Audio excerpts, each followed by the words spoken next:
Hello నమస్తే, నేను సానా. Welcome to L news. ఒక మారుమూల గిరిజన తండాలలో పుట్టి పెరిగి నిత్యం లంబాడీల కోసం పోరాటం చేస్తున్న మన మాజీ ఎమ్మెల్సీ సభావతి రాములు నాయక్ గారు మనతో పాటు ఉన్నారు. తనతో మాట్లాడి మరికొన్ని విషయాలు తెలుసుకుందాం. సార్ నమస్కారం. సార్ నమస్తే అమ్మా. సార్, కాంగ్రెస్ ప్రభుత్వం ఏర్పడటంలో లంబాడీ ప్రజలు చాలా సపోర్ట్ చేశారు. వాళ్ళ ఓట్లతో కాంగ్రెస్ ఒక అండగా ఉన్నారు. కానీ ప్రభుత్వం వచ్చి ఇన్ని నెలలు అవుతున్నా కూడా ఒక మంత్రి పదవి కూడా ఇవ్వలేదు. దీని మీద మీ సమాధానం ఏంటి? లంబాడీస్ ఇప్పుడే కాదు, శ్రీమతి ఇందిరాగాంధీ ఉన్నప్పటి నుంచి కాంగ్రెస్ పార్టీ వైపు ఉంది. 2014లో తెలంగాణ రాష్ట్రం ఏర్పడ్డ తర్వాత నేను అక్కడ పార్టీలో ప్రధాన పాత్ర పోషించిన, తర్వాత ఉద్యమంలో ప్రధాన పాత్ర పోషించిన, కేసీఆర్ని ముఖ్యమంత్రి చేసిన దాంట్లో ప్రధాన పాత్ర పోషించిన. ఆ రోజు కొత్త రాష్ట్రం, కొత్త నినాదం, 12% రిజర్వేషన్, తాండలం గ్రామ పంచాయతీ, మౌలిక సదుపాయాలు. మీరు ఎప్పుడు ఉద్యోగాలు అడుగుతారు, తెలంగాణ రాష్ట్రం అయితే మీరు టాటా బిర్లా లెక్క చేస్తా అనే కొన్ని వాగ్దానాలు. దాని మీద 2014లో నేను అట్టుందని మొత్తం లంబాడా గిరిజన జాతులు కాంగ్రెస్ని వీడి తెలంగాణ రాష్ట్రం వైపు మొగ్గు చూపితే అక్కడ గవర్నమెంట్ వచ్చింది.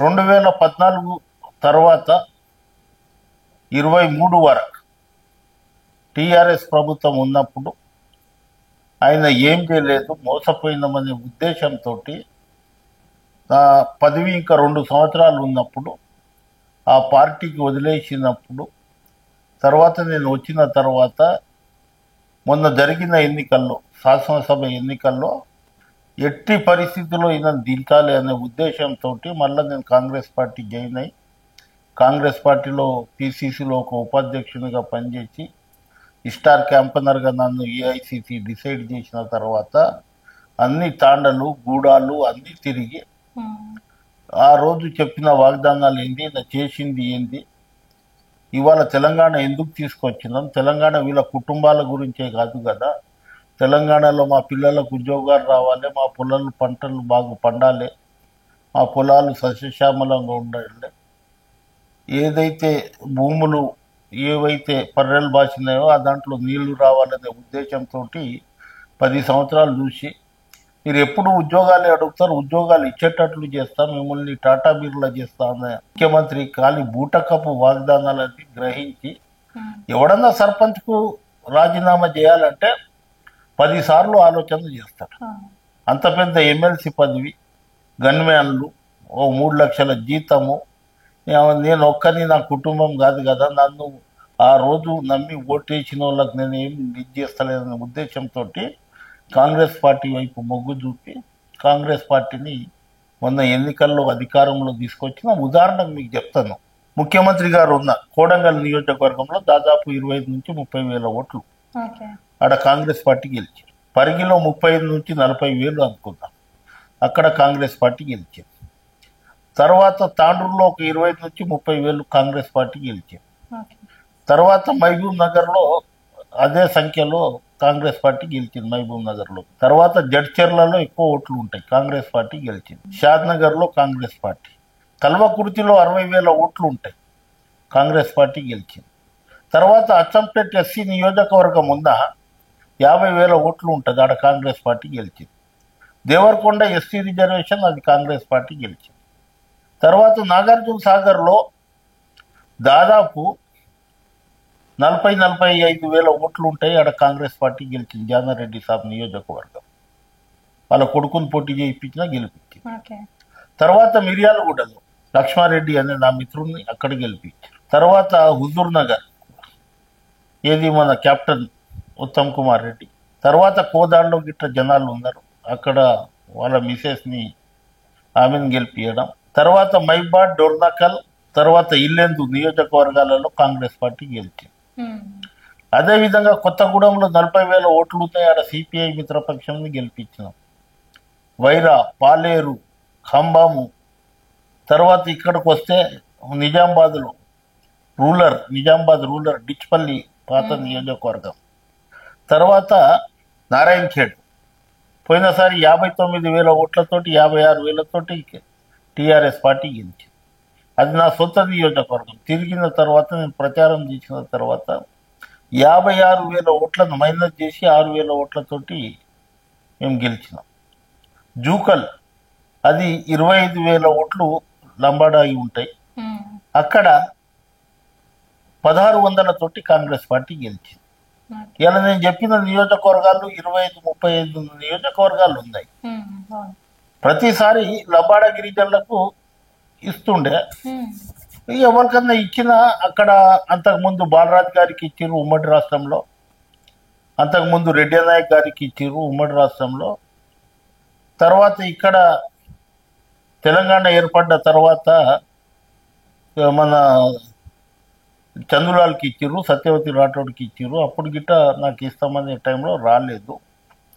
కొంత గెలిపించిన మీద దించేసినాం అనేది తృప్తి ఉంది. కానీ మాకు మంత్రి పదవి ఇవ్వలేదు అనేది కొంత నర్వస్ గిట్ట ఉంది. అది ముఖ్యమంత్రి దృష్టికి తీసుకుపోవడం జరిగింది. ముఖ్యమంత్రి గిట్ట ఆలోచన చేస్తున్నారు. ఇలా ఇద్దరికి ఇచ్చిన తప్పు ఏం లేదు. ఎందుకంటే సీతక్కకి ఇచ్చినాం కదా, సీతక్క పాపులేషన్ వాళ్ళకి కొంత తక్కువ ఉంటుంది. మైదాన ప్రాంతంలో లంబడోళ్ళ సంఖ్య ఎక్కువ ఉంటుంది. ఎప్పుడు వచ్చినా మాకు మైదాన ప్రాంతానికి రాలేదనే ఒక ఫీలింగ్ ఉంది. అది పెద్ద సమస్య కాదు. మా పార్టీలో ఆలోచన చేస్తున్నారు, ఏఐసిసి ఆలోచన చేస్తుంది. ఇదే విధంగా ఇవాళ కాకుండా రేపు వస్తుంది అనేది నమ్మకం ఉంది. తప్పకుండా కాంగ్రెస్ పార్టీ గుర్తించింది. ఆ రోజు శ్రీమతి ఇందిరాగాంధీ ఉన్నప్పుడు ఒకే వేషం, ఒకే భాష, ఒకే సంస్కృతి, ఉమ్మడి ఆంధ్రప్రదేశ్, రాయలసీమలో సుగాలీలని, ఆంధ్రలో లంబాడీలని, తెలంగాణలో బీసీ డీనోటిఫైడ్ అని ఉండే. తర్వాత అక్కడ కాసు బ్రహ్మాందర్ రెడ్డి ఇక్కడ ముఖ్యమంత్రి ఉండే, అక్కడ సెంట్రల్ హోమ్ మినిస్టర్ పోయిండు. ఇందిరాగాంధీ అడిగింది ఈ వ్యత్యాసం ఎందుకని. అమ్మ ఇక్కడ నా నియోజకవర్గాలలో గిట్ట ఉన్నారు, ఇది వ్యత్యాసం ఉందంటే అప్పుడు ఆ వ్యత్యాసాన్ని తీసేసి ఎస్సీలో కలిపి అట్లా 20 సంవత్సరాలు లాస్ అయింది. కానీ గుర్తించింది కాంగ్రెస్ పార్టీ. అట్లా కాంగ్రెస్ పార్టీ గుర్తిస్తుంది. నర్వస్ అయ్యే అవకాశం లేదు. మంచోళ్ళకి ఇస్తాడనే ఉద్దేశం చూస్తున్నా. ఫైటర్, కొట్లాడేటోళ్ళు, మాట్లాడేటోళ్ళు, రేపు వారి సమస్య ముఖ్యమంత్రికి క్యాబినెట్లో చర్చించేటోళ్ళకి ఇస్తే ఆ కుటుంబాలకు న్యాయం జరుగుతుందనే ఉద్దేశంతో నేను ఉన్నా. ఇంకా బీఆర్ఎస్ ప్రభుత్వం ఉన్నప్పుడు ఎమ్మెల్సీగా ఒక వెలిగి మీరు ఇంకా టైం ఉన్నా కూడా ఆ పదవి వద్దనుకొని బీఆర్ఎస్ పార్టీ నుంచి కాంగ్రెస్ పార్టీలోకి వచ్చారు. ఈ పార్టీలో మీకు ఎలా అనిపిస్తుంది? మీకు ఎమ్మెల్సీగా కానీ రాజ్యసభ సభ్యులుగా కానీ ఏదైనా పదవి ఇచ్చే అవకాశాలు ఉన్నాయా? ఇప్పుడు ప్రాంతీయ పార్టీలు నేను చూసిన, ఎన్టీ రామారావు దగ్గర పనిచేసిన, తర్వాత చంద్రబాబు దగ్గర చేసిన, తర్వాత మన కేసీఆర్ దగ్గర చేసి, ఇవి అన్ని ప్రైవేట్ లిమిటెడ్ కంపెనీలు. కాంగ్రెస్ పార్టీ పబ్లిక్ లిమిటెడ్, జాతీయ. ఇక్కడ స్వేచ్ఛ ఎక్కువ ఉంటుంది, మెంబర్షిప్ ఎక్కువ ఉంటుంది, జనాలు ఎక్కువ ఉంటుంది, లీడర్లు ఎక్కువ ఉంటుంది, స్వేచ్ఛ ఎక్కువ ఉంటుంది. రాజ్యసభ వస్తుంది అనుకున్నా, రాలే.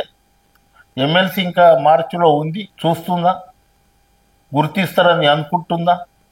ఆశాజీవి, ఏం తొందర లేదు. ఎందుకంటే తొందరపడి ఏదో ఇది కాదు. నా శత్రువుని నేను దించిన మంచి మిత్రుడు మా అన్న, పెద్దన్న చాలా మంచి మిత్రుడు నాకు. మా పెద్దన్ననే అంటాను నేను కేసీఆర్కి ఇప్పటికీ గిట్ట. ఎన్ని తప్పులు చేసినా, 100 తప్పులు చేసిన శిశుపాలుడు ఏ విధంగా ఇది చేసిండో ఆ విధంగా నేను మా అన్నగారిని ఎక్స్క్యూజ్ చేస్తా. కానీ కేటీఆర్, హరీష్ రావుని మటుకు ఎక్స్క్యూజ్ చేయదు. ఎందుకంటే కేసీఆర్ కొంత ఇది ఉన్నాడు, పర్వాలేదు మంచి. కానీ ఆయన నడవనియ్యరు కుటుంబంలో, ఇప్పటికిట నడవనియ్యరు. ఆయన నడుస్తే కనుక గవర్నమెంట్ ఒక్కపోతుండే. అందుగురించే ఇవాళ కాంగ్రెస్ పార్టీ నాటోంటలను గుర్తిస్తుంది. ముఖ్యమంత్రి గిట్ట కింది స్థాయికి వచ్చిన మంచి, ఏదో కేటీఆర్ లేక హవాలా వచ్చి తండ్రి ముఖ్యమంత్రి అయితే కొడుకు మంత్రి అయిపోయిండు, తర్వాత మన మున్సిపల్ మంత్రి అయిండు, వస్తాడు మహారాజు ఈ రోజు అని ముఖ్యమంత్రి అంటే అంత క్యాన్వై అయిన షాడో ముఖ్యమంత్రిగా చలామణి అయిండు. అట్లా కాకుండా కింది స్థాయికి జడ్పీటీసీగా, తర్వాత ఏమో ఒక ఎమ్మెల్సీగా, ఎమ్మెల్యేగా, తర్వాత ఎంపీగా, తర్వాత నాలేకన్నా ఫైటర్ ఆయన కొట్లాడి ముఖ్యమంత్రిగా. అయితే ఆయన బయట చెప్పాడు కానీ ఆయన నేను ఒక 20-25 సంవత్సరాల నుంచి మంచి మిత్రులం. ఓకే. పార్టీలో లేనప్పుడు టీఆర్ఎస్ లో మేము ఇద్దరం ఉందాం. ఆయన గిట్ట ఉంది టీఆర్ఎస్, చాలా మందికి తెలియదు. అప్పుడు గిట్ట మేము మంచి మిత్రులం. నేను చైర్మన్ అయినప్పుడు నాకు బాగా సహకరించింది. ఓకే. నా ప్రమాణ స్వీకారానికి వచ్చిండు. ఆయన అక్కడికించి కల్వకుర్తికించి ఒక 100 బండ్లను అక్కడికించి తెప్పించిండు. ఆ రోజుల్లో కల్వకుర్తి జైపాల్ రెడ్డి సాబ్ అక్కడ కేంద్ర మంత్రి ఉండే. మేము కేంద్రంలో యూపీఏ ప్రభుత్వంతో భాగస్వామ్యం ఉండే. అప్పుడు 6 నెలలు ఈయనకు ఏది శాఖ లేకుండా మంత్రి పదవి ఇచ్చిన తర్వాత, లేబర్ మినిస్టర్ ఇచ్చిన తర్వాత, బీడీ వర్కర్ దానికి నన్ను చైర్మన్ చేసినప్పుడు గిట్ట మేమంతా ఆయన కోడంగల్లో పోటీ చేసినప్పుడు ఆ రోజులలో ఎంపీ ఎమ్మెల్యే ఎలక్షన్ ఒకటేసారి జరిగింది. ఆ రోజు మా అన్నగారు ఎవరు కేసీఆర్ గారు మహబూబ్ నగర్, ఆయన ఎక్కడ ఎలక్షన్ ఉంటే ఆడ నేను ఇన్ఛార్జ్ ఉంటుంటే మహబూబ్ నగర్ పోయినాం, కూర్చున్నాం. నా మిత్రుడు రైమాన్ చనిపోయిండు పాపం, సుదర్శన్ రావు ఆయన చనిపోయిండు మొన్న కరోనాలో. మొన్ననే 1వ తేదీ 4వ వర్ధంతి ఆయన యాద్ చేసుకున్నా. అందరం కలిసి బాధ్యత తీసుకొని ఆడ గెలిపించినప్పుడు మన రేవంత్ రెడ్డి గారు ఇవాళ ముఖ్యమంత్రి ఉన్నప్పుడు ఆయన అప్పుడు తెలుగుదేశం పార్టీ అప్పుడు మహాకూటమితోటి మాకు పార్టీ క్యాండిడేట్గా ఉంటే ఆయన గెలుపుకు కోడంగల్ల గిట్ట చాలా ఇది ఉంటారని అప్పుడు గెలిపించిన ప్రశ్నించే గొంతు. ఆ రోజులలో ఆయన టీడీపీకించి మేము మహాకూటమికించి ఎంపీ గెలిచినాం. ప్రశ్నించే గొంతుని అటు పంపించిన తర్వాత ఆ స్కిల్డ్ ఏందో అనేది ఎప్పుడైతే ఎమ్మెల్సీ ఉన్నప్పుడు కొంత గుర్తింపు వచ్చింది. మహాకూటమి అభ్యర్థి టీడీపీ అయిన తర్వాత అసెంబ్లీలో మాట్లాడు, డిబేట్లో కూర్చొని సబ్జెక్టులు చెప్పే వరకు మంచి గుర్తింపు వచ్చింది. అటువంటి కింది స్థాయికి ఎంచి వచ్చిన క్యాండిడేట్ తప్పకుండా నన్ను గుర్తిస్తాడని ఆశిస్తుంది. ఓకే. ఇప్పుడు కేసీఆర్ గారితో ఉన్న బాండింగ్ రేవంత్ రెడ్డి గారితో కూడా ఉంది కదా? ఎందుకు ఉండదమ్మా? పనిచేసేటోళ్ళకి ఎవరన్నా గుర్తిస్తారు, తప్పకుండా గుర్తిస్తారు. బయటికి ఎంత బిజీ ఉందా, ఏడ కనిపించినా హాయ్ హలో అన్నా ఎట్లా ఉందో అనే పద్ధతిలో మాట్లాడతాం. ఇప్పుడు రేవంత్ రెడ్డి గారి ప్రభుత్వ పనితీరు ఎలా ఉందంటారు? పనితీరు బ్రహ్మాండంగా ఉందమ్మా. ఎందుకు లేదు? మా ఎమ్మెల్యేలు మంత్రులు కరెక్ట్ గా దాన్ని ప్రచారం చేయాలి. కానీ ప్రజల నుంచి చాలా వ్యతిరేకత వస్తుంది. ఏం వ్యతిరేకత లేదమ్మా. మీరు ఏదో ఏం వచ్చింది, 2 లక్షల రుణమాఫీ అన్నాము, దాదాపు 70-80% ఇచ్చినాము. కొంత టెక్నికల్ గా ఇది ఉంది. 2 లక్షల రూపాయలు నాకు ఉంది. ఆ 2 లక్షల లోపు నా బ్యాంకులో ఏమో ఈడ ఎస్ రాములు నాయక్ అని ఉంది, నా ఆధార్ కార్డులో సభావతి రాములు నాయక్ ఉంది. అట్లా టెక్నికల్ ఫాల్ట్ ఉంది. అక్కడ మన కార్యకర్తలు పోయి, మన ఎమ్మెల్యేలు పోయి అక్కడ అగ్రికల్చర్ వాళ్ళతోటి కూర్చొని, బ్యాంక్ మేనేజర్లతోటి కూర్చొని మేము 2 లక్షల రూపాయలు రుణమాఫీ చేసినాం, వీళ్ళకి ఎందుకు వస్తలేదని, ఎంతమందికి రాలేదని నియోజకవర్గాల వారిగా మొత్తం రిపోర్ట్ తెప్పించి అగ్రికల్చర్ ఆఫీసర్లను పెట్టేసి తర్వాత ఎందుకు రాలేదని మళ్ళీ ఫైనాన్స్ మినిస్టర్కు ముఖ్యమంత్రి దగ్గర కూర్చొని ఆ సమస్యలు చేస్తే ఈజీగా అవుతుంది. ఇలా 2 లక్షల రుణమాఫీ 1,00,000 రూపాయలు ఇస్తా అని 10 సంవత్సరాలు ఇవ్వలేదు కాదమ్మా. మేము ఏదైతే మాట చెప్పినామో అది ఇప్పుడు మన బస్సు ఫ్రీ అన్నాం, బస్సు ఫ్రీ ఇస్తున్నాం. 500 గ్యాస్ సిలిండర్ ఇది అవుతున్నాం. ఇప్పుడు కొంత ఇది ఉంది, ఏమని మా కళ్యాణ లక్ష్మి వస్తలేదు. కొంత జనాలలో నేను అటు నేను నిన్న రాత్రిలోనే జోగులాంబ టెంపుల్కి పోయి వస్తూ మహబూబ్ నగర్లో గుర్తుంటే అన్న అన్ని బాగా చేస్తుండు కానీ మాకు రైతు బంధు పడతలేదు అన్న. అరే పడుతుంది కదా, ఒక్కొక్కటి పడుతుంది కదా. ఇప్పుడు మాకెంత బడ్జెట్, ఇప్పుడు రైతు బంధు ఇస్తే 5,000, 10,000 ఇచ్చిండు కేసీఆర్.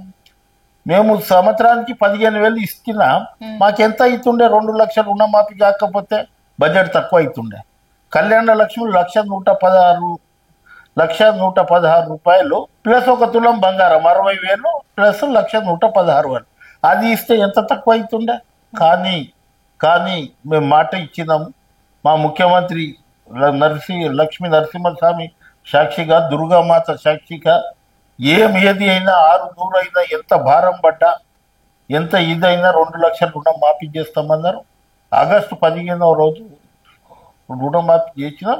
ఇంకా కొంత అటు ఇటు ఉంటే దాన్ని మీరు ఏది సోషల్ మీడియాలో కానివ్వండి, ఇంకో మీడియాలో కానివ్వండి, ఏదైతే ఆ టీ న్యూస్కు మొక్కాలి. అది ఎందుకు ఇస్తారో ఏమో. ఇటువంటి టీవీలకు ఒకటే సైడ్ చెప్తా ఉంటే అటువంటి వాళ్ళు కాకుండా ఇప్పుడు V6 ఉంది, మామూలుని విమర్శిస్తాడు, టీఆర్ఎస్ వాళ్ళని విమర్శిస్తాడు, బీజేపీని విమర్శిస్తాడు, మళ్ళీ ఇది ఉంటది. కానీ అది టీ న్యూస్ మటుకు బావా బామ్మర్దులు వీళ్ళే చూపెడతా ఉంటారు, వాళ్ళు చెప్పిందే చెప్తా ఉంటారు. ఇది ఎక్కడిది, ఇది ఎందుకేమి ఏం చేయలేదు. ఆయనకి 8 సంవత్సరాల తర్వాత ఆయనకి ఇది వచ్చింది, మాకు 8 నెలలనే వచ్చిందని మీరు అనుకుంటారు. కానీ కరెక్ట్గా మనం ఇది కనుక చేసుకుంటే పెద్ద సమస్య కాదు, పెద్ద ఇది కాదు. మేము చెప్పుకున్నట్టు ఇవి అన్నీ ఇచ్చేసి చిన్నవి అన్నీ ఇచ్చేసి మేము ఇంకా 4 సంవత్సరాలు ఉంది ఎలక్షన్, 5వ సంవత్సరంలో మేము 2 లక్షల రుణమాఫీ చేయవచ్చు కదా, అప్పుడు అన్నీ మర్చిపోతారు కదా ఇవి. కానీ మేము మాట ఇచ్చినాం, కాంగ్రెస్ పార్టీ ఏదైతే మాట ఇస్తుందో కొంత కష్టం ఉంటుంది, కొంత ఇది ఉంటుంది. ఇప్పుడు మనము 4 ఒక కుటుంబ సభ్యులు అనుకుందాం, ఇంట్లో ఎవరికి ప్రభుత్వ ఉద్యోగాలు లేవు, కొంత ఇబ్బందిగా కాలం గడుస్తూ ఉంటుంది. ఒకరికన్నా ప్రభుత్వ ఉద్యోగం వస్తే కొంత ఆర్థికంగా కొంత ఆ సంసారం బాగుపడుతుంది. అట్లా కొంత ఇబ్బందిగా ఉంది. మా కార్యకర్తలు గిట్ట ఎప్పుడైతే కేసీఆర్ దించడానికి ఎంత కసి కట్టుకొని ఆ రోజు కాంగ్రెస్ కార్యకర్తలు పనిచేసారో, ప్రభుత్వం వచ్చిన తర్వాత కొంత సల్లబడ్డట్లు కనిపిస్తుంది నాకు. మా పిసిసి ప్రెసిడెంట్ గిట్ట కొత్తగా ఆయన గిట్ట మనం చాలా చురుకుగా పనిచేయాలి అని అంటుండు. ప్రతిరోజు మనకి ఎలక్షన్ క్యాంపెయిన్ అనుకొని పనిచేస్తే ఇంకోసారి రిన్యూవల్ అవుతాం.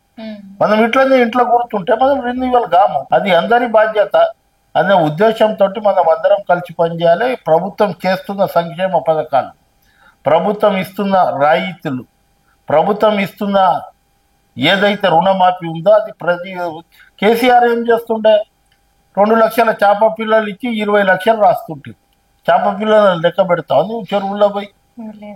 చెరువు పండుగ అంటుండే, చెరువు పండుగ యాటలు కోసుకోండి, కళ్ళు తీసుకురండి, మాంసం వండుకోండి అని ప్రచారం. అది ఒకటి. ఆ ప్రచారంలో మేము వెనుకబడ్డాం. ఆ ప్రచారంలో ఒక బిరుదు కట్టుకొని 20 సార్లు చూపెడతాడు ఆయన. మేము పెద్ద పెద్ద రోడ్లు వేసుకొని గిట్ట చూపెట్టుకోలేని పరిస్థితిలో ఉన్నాం. అందు గురించే ట్రైనింగ్ క్లాసులు తీసుకొని నేను గిట్ట రేపెల్లుండి పిసిసి ప్రెసిడెంట్ తోటి రాష్ట్ర కార్యవర్గంతో కూర్చొని పార్టీని ఏ విధంగా చేయాలి అనేది, నేను మూమెంట్లో పనిచేసిన, కాంశీరామ్ వెంబడి పనిచేసిన, ఆ కొంత ఎక్స్పీరియన్స్ ఉంది. ఆ ఎక్స్పీరియన్స్ని ఎట్లా గెయిన్ చేసి ఎట్లా మనం కార్యకర్తలను పంపించాలి.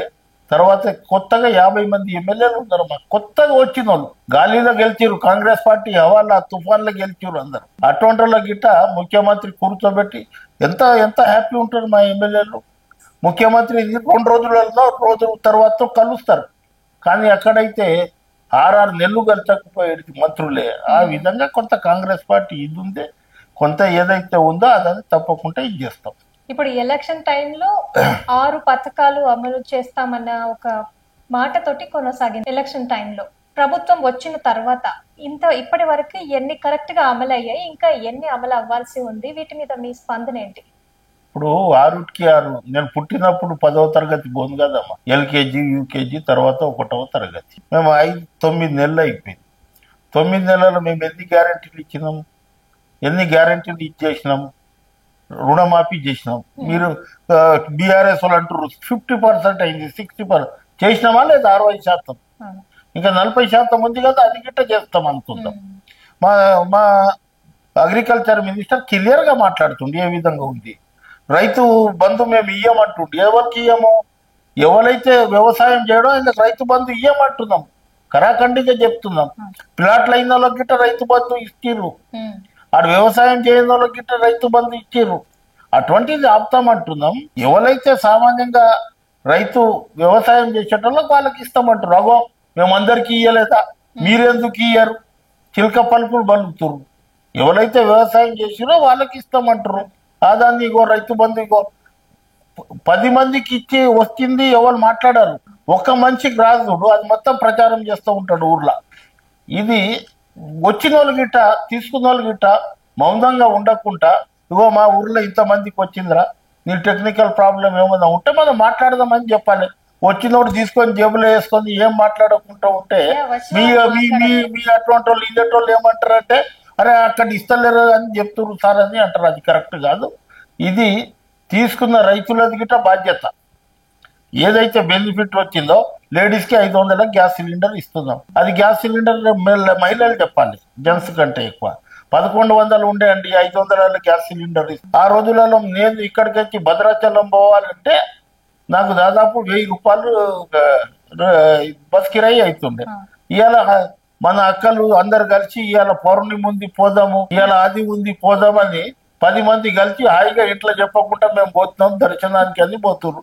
అవి చెప్పాలి కదా, అది మేము ప్రచారం చేయలేము. అదే టీ న్యూస్ ఉంటే 24 గంటలు బస్సులు, మహిళలు, వాళ్ళకు ఇంకా ఏమైనా సోడా గిట్ట నీళ్ళు గిట్ట ఇస్తే అన్ని చూపెట్టేటోళ్ళు వాళ్ళు. మేము చూపెట్టలేకపోతున్నాం, అదే మాకు డ్రాబ్యాక్. పథకాలు అమలు చేసే ప్రాసెస్ లో ఏమన్నా బడ్జెట్ ప్రాబ్లం వస్తుందా? అరే అమ్మా, గల్లపెట్టె ఖాళీ అయింది, ఏముందని ఆడ 16,000 కోట్ల రూపాయలు 1600 అది అది ఇంట్రెస్ట్ గా కడుతున్నాం. ఆ ఇంట్రెస్ట్ ని కట్టుకుంటా నెల నెల కట్టుకుంటా అన్ని అప్పులు చేసిపోయిండు. ఆయన ఉంటే రైతు బంధు ఇవ్వకపోతుండే, దళిత బంధు ఇవ్వకపోతుండే. ఆయన అంటాడు రైతు బంధుకు కాలం అయిపోయింది, దళిత బంధుకు జైబీమన్నారు, ఇంకో బంధుకి ఇటు అన్నారు. అది మేము ప్రజలు చాలా అంటున్నారు కదా, కేసీఆర్ ఉంటే వస్తుండే, కేసీఆర్ ఉంటే అట్లుంటుండే, ఇక రేవంత్ రెడ్డి గారు వచ్చాక ఇట్లా అయిపోయింది అట్లా అయిపోయింది అని చాలా వ్యతిరేకత వస్తుంది ప్రభుత్వానికి. ఇప్పుడు కేసీఆర్ ఉంటే ఏం కాకపోతుండే, కేసీఆర్ ఉంటే సత్య హరిచంద్రుడు చెప్పేటోళ్ళు చాలా మంది ఉంటారు. ఇవాళ కేసీఆర్ ఉంటే దివాలా తీస్తుండే ఈ రాష్ట్రం. ఇవాళ కాంగ్రెస్ పార్టీ వచ్చి దాన్ని కాపాడుకుంటుంది. ఇవాళ కాంగ్రెస్ పార్టీ రాకపోతే మళ్ళా అది కనుక వస్తే ఇంకా కుటుంబ పాలన ఇంకా ఎవరిని కలిచేది లేదు, ఏం లేదు, వాళ్ళు ఏం చెప్తే అది జరిగేది. కానీ ఇవాళ అట్లా లేదు కదా. నెలకు 2 సార్లు క్యాబినెట్ అవుతుంది, అప్పుడు 6 నెలలకు ఒకసారి క్యాబినెట్ అవుతుండే. వాళ్ళు ఏం మాట్లాడతారో అది తెలియదు. చాయ్ తాగాలి, బిస్కెట్లు తినాలి, వచ్చి బయట సప్పట్లు కొట్టాలి.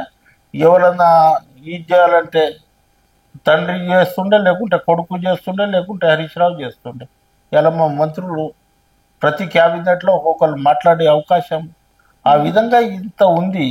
ఇవాళ ప్రజలలో వ్యతిరేకత వచ్చిందంటే ఇప్పుడు ఈ సోషల్ ఏదైతే మీడియా ఉందో ఇది చాలా ఎక్కువగా చిన్న చిన్న మీడియాలు కలిసి చాలా ఎక్కువగా ఈ ప్రైవేట్కి వచ్చిన వాళ్ళు ఇది అక్కడ ఇది జరిగింది, అక్కడ అది జరిగింది, ఇక్కడ ఇది అకో హెడ్రా అది జరిగింది అనే ఉద్దేశంతో మాట్లాడుతున్నారు. కానీ ఇవాళ ముఖ్యమంత్రి క్లియర్ కట్గా చెప్పిండు ఎన్ని రోజులు వాళ్ళు మురికివాడలో ఉంటారు, వాళ్ళకిట స్వచ్ఛగా గాలి పీల్చుకుని ఆదానికి ఇది చేయాలి అనే ఉద్దేశంతో ఒక 100 ఎకరాలు కేటాయించి ఇది చేద్దాం. ఆ రోజులలో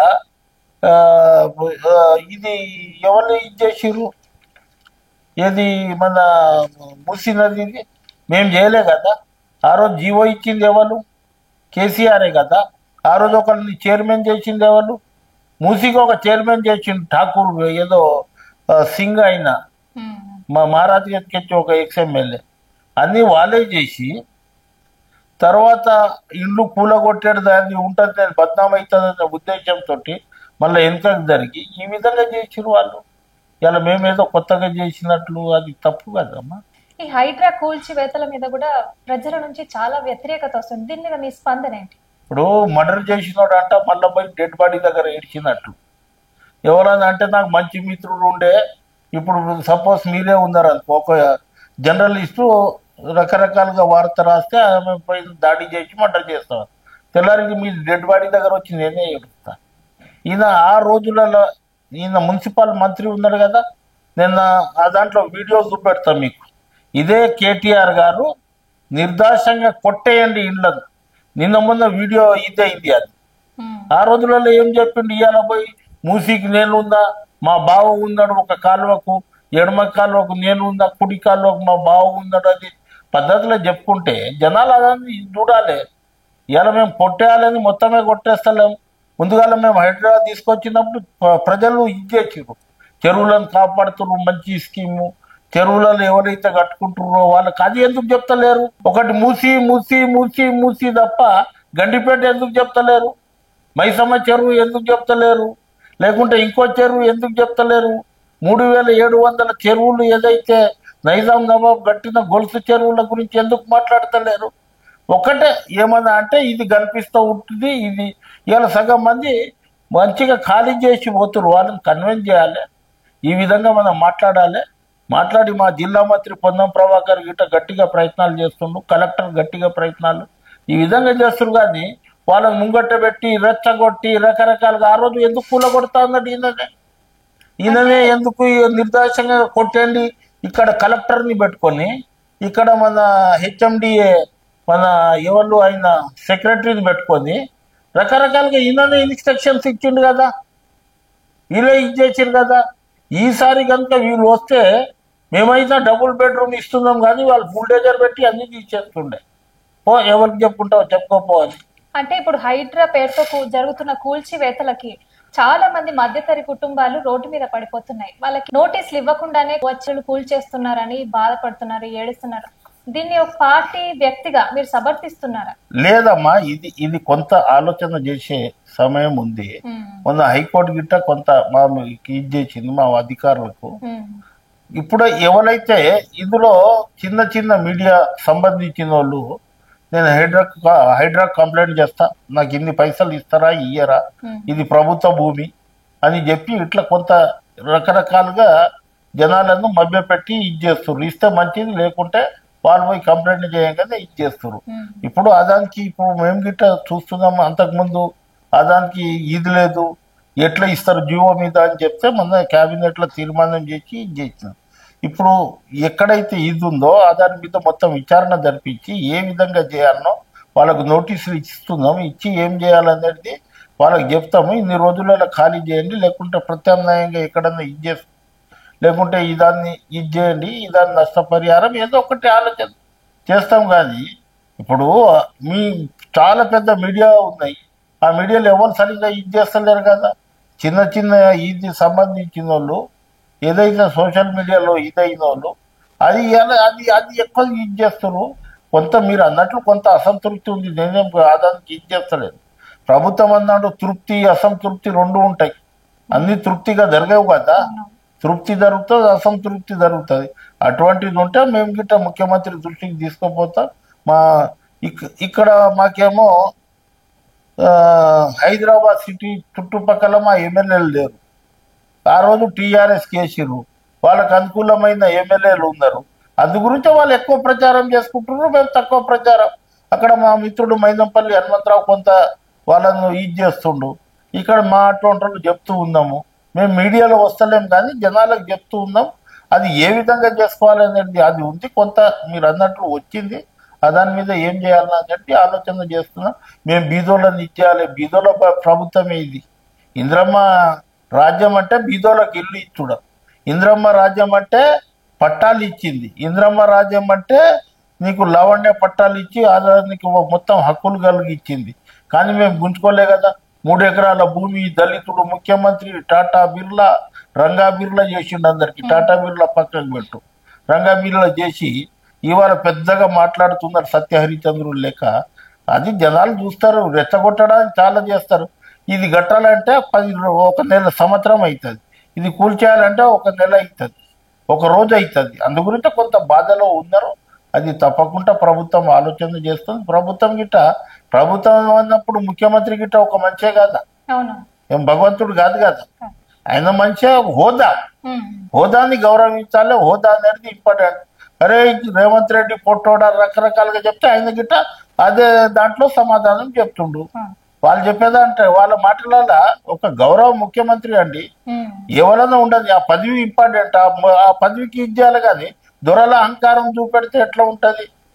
అందు గురించి ఆ విధంగా కొంత ఇది ఉందా మేము ఇది చేసుకుంటాం. మూసి పరివాహక ప్రాంతంలో కేటాయించిన డబుల్ బెడ్రూమ్స్లలో వసతులు కరెక్ట్ గా లేవని, వాళ్ళ పిల్లల భవిష్యత్ ఏంటి, ఉపాధి ఎలా అని చాలా మంది వాపోతున్నారు. దీని మీద మీ స్పందన ఏంటి? ఇవాళ ముఖ్యమంత్రి గారు కంటోన్మెంట్ దగ్గర ఒక బహిరంగ సభలలో 6 బెడ్రూమ్లు మీకు సరిగా లేకపోతే ప్రభుత్వం దగ్గర భూములు లేవు అనేది కాదు కదా. ఈయన లేక మేము అమ్మలే కదా. ఏదో వేలం పాటు ప్రైవేటులో వేలాది లక్షలాది ఎకరాలు మా దగ్గర ఉంది.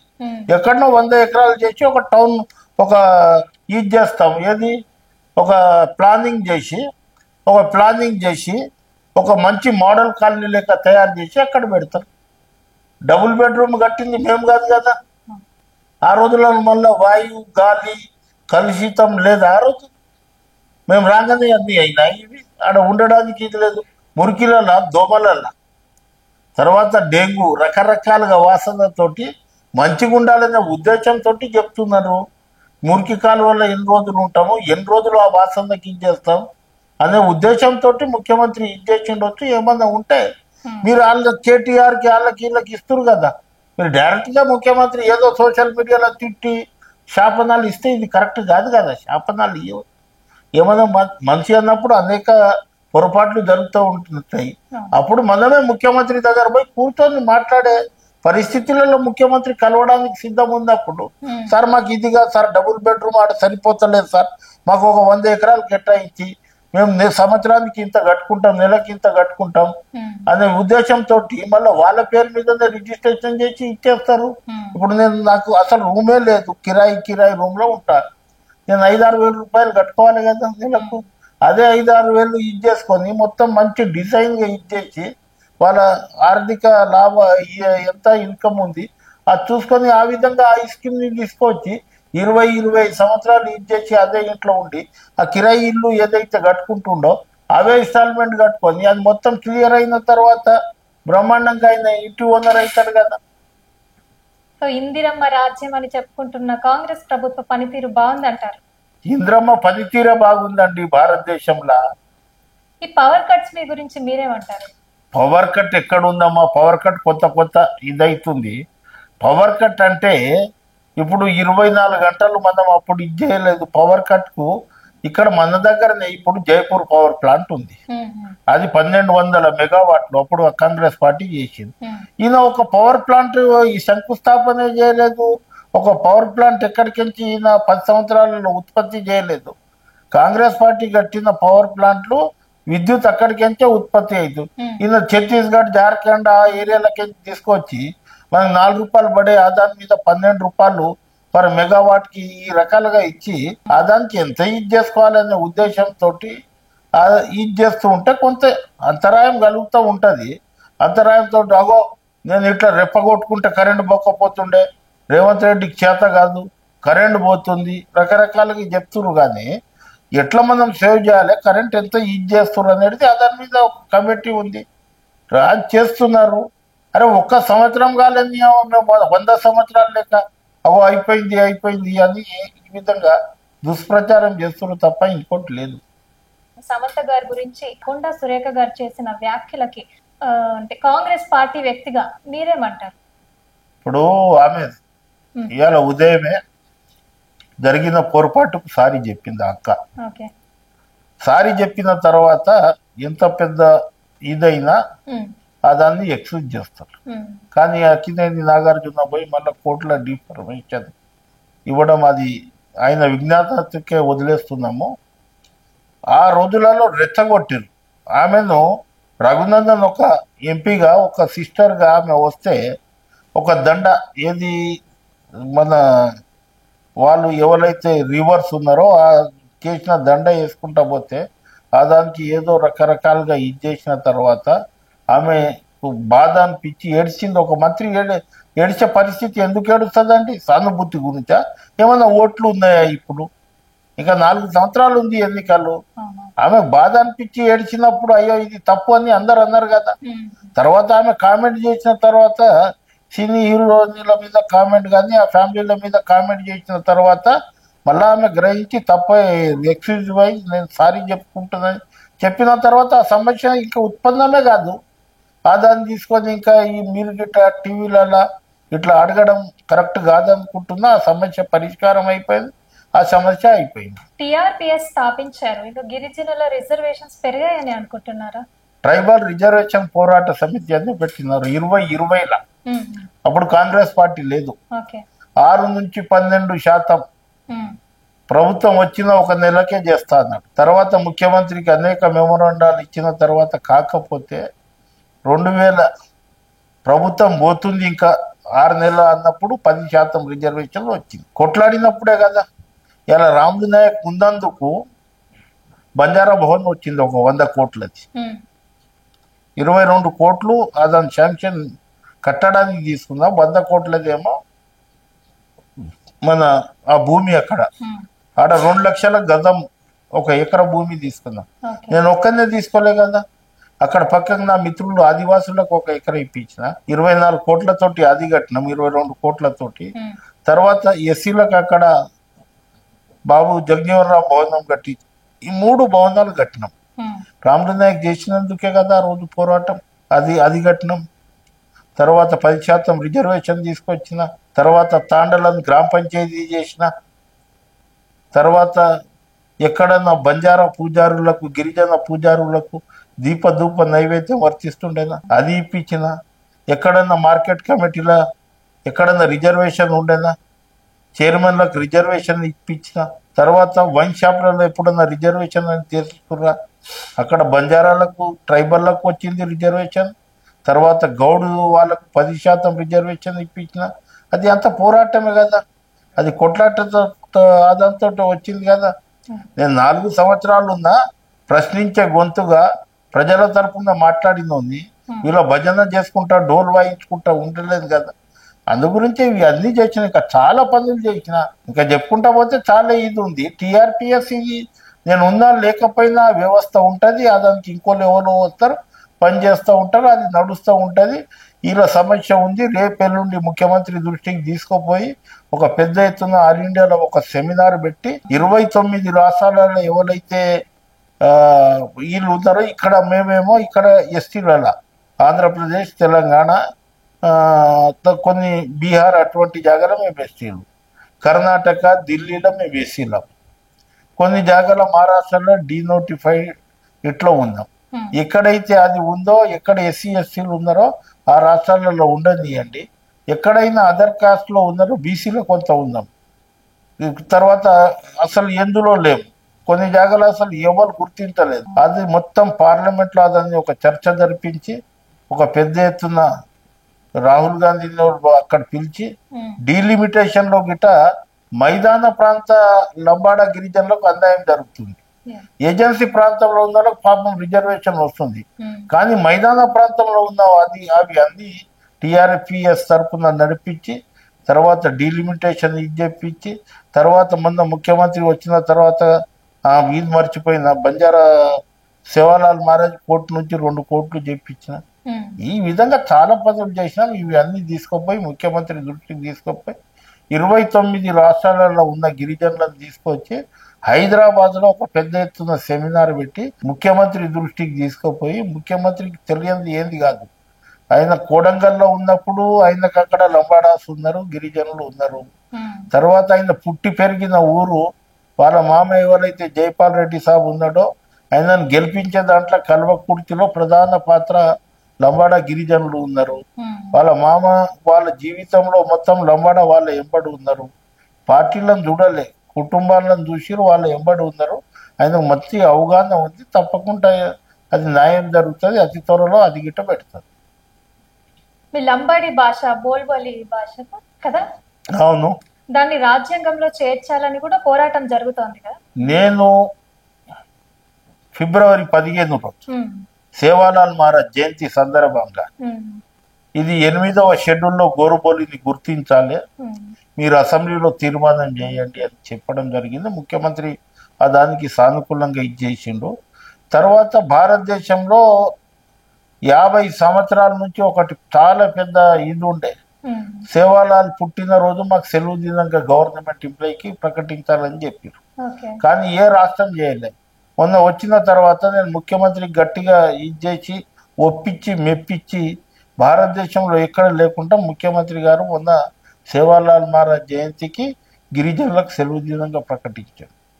50 రూపాయల కాయిన్ మీద సేవాలాల్ మహారాజ్ది ఒక బొమ్మని నాణ్యం ఉంటది కదా, కాయిన్ మీద పెట్టాలంటే అది మన చేతిలో లేదు, అది కేంద్ర ప్రభుత్వంకు ఉంటది.